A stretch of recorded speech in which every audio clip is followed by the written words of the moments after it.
বনাঞ্চলের ভিতরে শিবের পুজো। প্রাচীন এই পুজোয় সাধারণ মানুষ প্রতি বছরের মতো এবছর শিব চতুর্দশীর দিন কুমারগ্রাম ব্লকের বারোবিশা শিলবাংলা বিটের জঙ্গলে পুজো দিলেন অগণিত শৈব উপাসক। আলিপুরদুয়ারে বারোবিশা শিলবাংলা মহাকাল ধামের এই পুজো ঠিক কতদিন আগে শুরু হয় তা কেউ বলতে পারে না। তবে বিগত 8 থেকে 10 বছর থেকে লোকমুখে প্রচার পেয়েছে সেই পুজো। দূর দূরান্ত থেকে ভক্তরা মানত করে পূজা দেন জঙ্গলের ভিতরে এই শিব পুজোতে। মানত করে ধান, সবজি, লবণ জঙ্গলের ভেতরে রেখে আসা, পায়রা আকাশে উড়িয়ে দেওয়া বিভিন্ন কথা রয়েছে এই পুজোকে ঘিরে।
কারণ আমাদের বাপ ঠাকুরদার আমল তার আগের থেকেও এটা সৃষ্টি।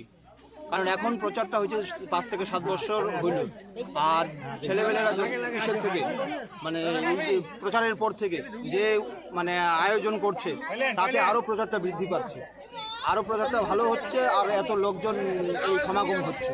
একেবারে বিকল্পভাবে গাছের গোড়ায় লবণ, ধান দেওয়া, পায়রা উড়িয়ে দেওয়া, এই সমস্ত কি করে হয় এটা? এই সমস্ত কারণ কি মনের বাঞ্ছা মানে কি অনেকদিন থেকে মনস্কামনা থাকে প্রত্যেকজনের, কারণ কি পূজার প্রাক মুহূর্তে সেই মনস্কামনাগুলো পূর্ণ হয় দেখে আজকে এই মানুষের মনস্কামনার জন্য মানে পূরণের জন্য এইসবগুলোকে মানে ছেড়ে দেওয়া হচ্ছে, বা কেউ মনস্কামনা পূরণের জন্য এগুলোকে রেখে যাচ্ছে। মানে মোটের উপর কতদিন আগে ঠিক পুজো ঠিক করে বলা? প্রায় 30 থেকে 35 বছর তো তা হবে, তার আগেও সম্ভবত। মানে প্রচার পেলো 8-10 বছর। হ্যাঁ হ্যাঁ, প্রচার করলো 8-10 বছর। মানে একেবারে হাতির ডেরায় এত সংখ্যায় ভক্তের সমাগম, মানে কি করে এটাকে সুষ্ঠুভাবে পরিচালনা করা যায়? এটা আমাদের কি এখানে যুবক যারা আছে, বিশেষ করে যারা মানে যারা উদ্যোক্তা, তাদের তো ভূমিকা তো থাকেই, আর বিশেষ করে প্রশাসনের সহযোগিতা আছে। প্রশাসন সব দিক থেকেই আছে, পুলিশ থেকে শুরু করে আজকে আমাদের ফরেস্টের বা বিশেষ করে আমাদের গ্রামাঞ্চলের যে পঞ্চায়েত সমিতি থেকে শুরু করে সবাই যারা আছে, আর সাংবাদিক ভাই বন্ধুগণরা যারা আছে, তাদের প্রচারের দিক থেকেও আমাদের মানে বিশেষ সাহারার জন্য বা সারার জন্য আমরা এইসব করতে পারছি। কোথা থেকে আসা হয়েছে আপনার? কোচবিহার থেকে এত দূরে পুজোয়? এখানে শুনছিলাম অনেক জাগ্রত মন্দিরের জন্য। আচ্ছা, কোনো মানত ছিল কি? না না, এমনি মানে লোকমুখে শোনা তারপরে আসা? কোচবিহার বাড়ি? কোচবিহার কোথায়? ঝিনাইডাঙ্গা থেকে এখানে এসছেন? প্রতি বছরই কি আসা হয়? এবারই প্রথম। কেমন লাগলো বলেন? মানে এই একেবারে ডেকোরেশন ছাড়া জঙ্গলের ভেতরে প্রাকৃতিকভাবে পুজো কেমন? এর আগে কি এরকম পুজো ঘোরা হয়েছে? এই পুজোটা কেমন লাগলো, কেমন বলবেন?